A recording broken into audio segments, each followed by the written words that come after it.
श्रियकान्ताय कल्याणनिधये निधयेतिनाम् श्रीवेङ्कटनिवासाय श्रीनिवासाय मङ्गलम् लक्ष्मी सविभ्रमालोकसुभ्रूविभ्रमचक्षुषे चक्षुषे सर्वलोकानां वेङ्कटेशाय मङ्गलम् श्रीवेङ्कटाद्रिशृङ्गाग्रमङ्गलाभरणाग्रये मङ्गलानां निवासाय श्रीनिवासाय मङ्गलम् सर्वावयव सौन्दर्य सम्पदा सर्वचेतसां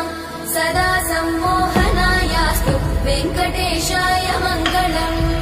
नित्याय निरवध्याय सत्यानन्दचिदात्मने सर्वान्तरात्मने श्रीमद् वेङ्कटेशाय मङ्गलम्